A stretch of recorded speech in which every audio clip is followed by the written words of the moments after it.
Хей, хей, приятели! Отново сте с мен императрицата и с моята рубрика Хиромантията. Благодаря ви за ръчичките, които ми изпращате.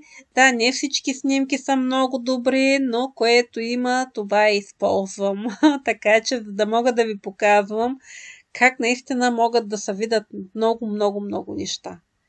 Така че заповядайте на консултация. Освен това със старо става много интересно, защото нали, това, което се вижда на линиите, на ръката, нали, предразположеност, със старо всъщност може да видим как да ги променяме нещата. А линиите се променят.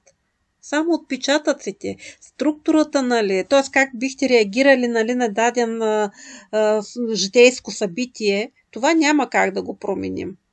Освен това, примерно, отпечатъците, какво ви е заложено.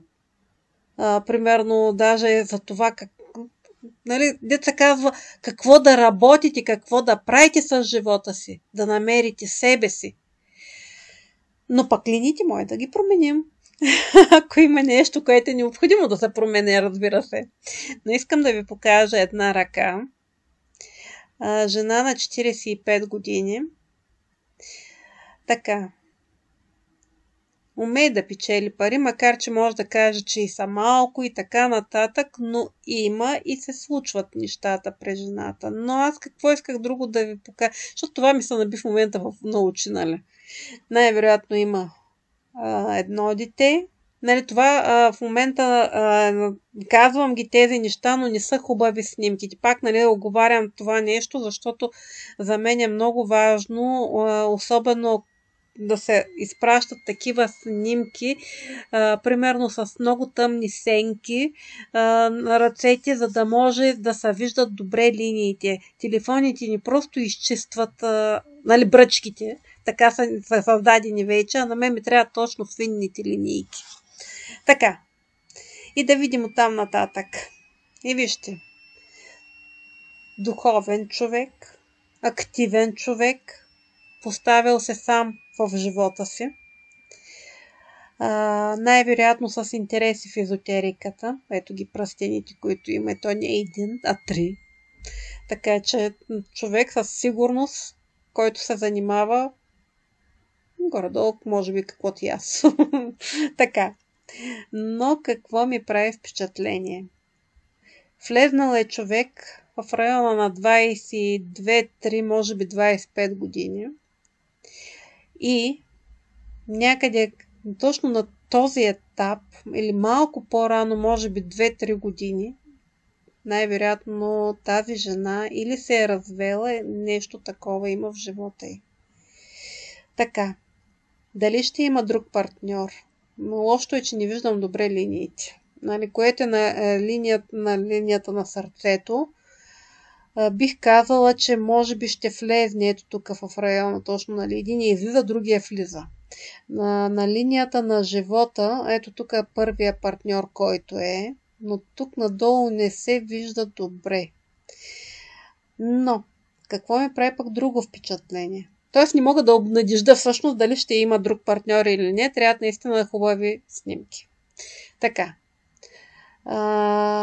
Но, друго, което ми прави впечатление. Най-вероятно отношения с родителите, трудни отношения с родителите. Липсата на единия родител много често е това, защото тук линията на живота и ума са заедно и много нисък мизинец. Това може да е и тежко детството, но може да е примерно и детство, което сте оставили сам да се оправяш, буквално. Липсата на родителите. Но късата линия на живота. Какво означава това, скъпи мои? Това не означава, че ще умре човек рано. Нищо подобно. Просто проблеми тук най-вероятно почват с корема, с червата. Тук даже има и линия на интоксикацията. Може би вероятни алергии. Освен това гледам, че най-вероятно може би и жлъчката има проблем. Ако не е почнала, трябва просто да се внимава. Защото това са знаци, които влияят за целия живот. Това не означава, че в момента или е било, или ще бъде. По принцип, че може да се проявят. Тоест, ако внимавате с някои неща, може да ги избягвате. Но сте предразположен това да го има. И какво друго ми прави впечатление? Да, добре се занимава с езотерика. Има магии направени. И това най-вероятно са родови. Я да видя и другата ръка.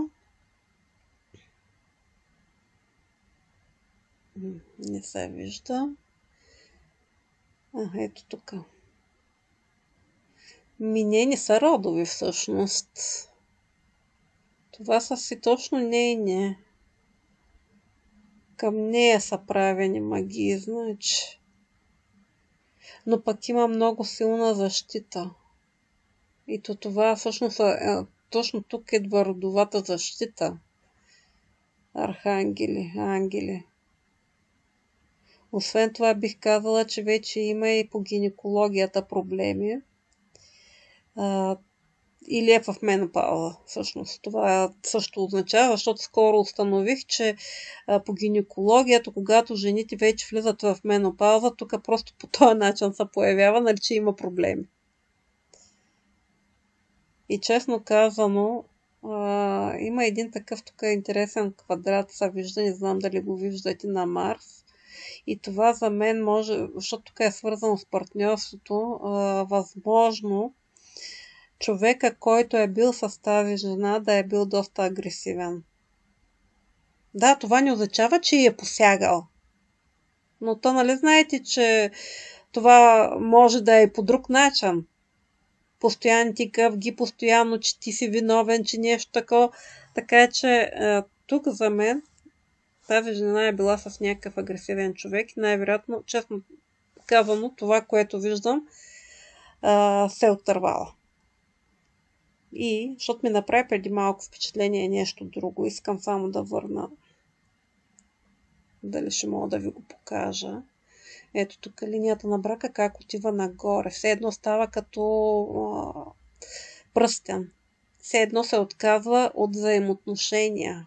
За това ми направи впечатление това нещо. И сега, като видях този квадрат на Марс, може би точно и оттам идва. Защото може би да, най-вероятно жената си казва, аз искам наистина да имам връзка. Но в същото време самото и съзнание отрича желанието. Но тук наистина трябва много да се внимава с корема, червата, доста сериозни проблеми. И това е земен тип ръка, най-вероятно с ръцете трябва да работи.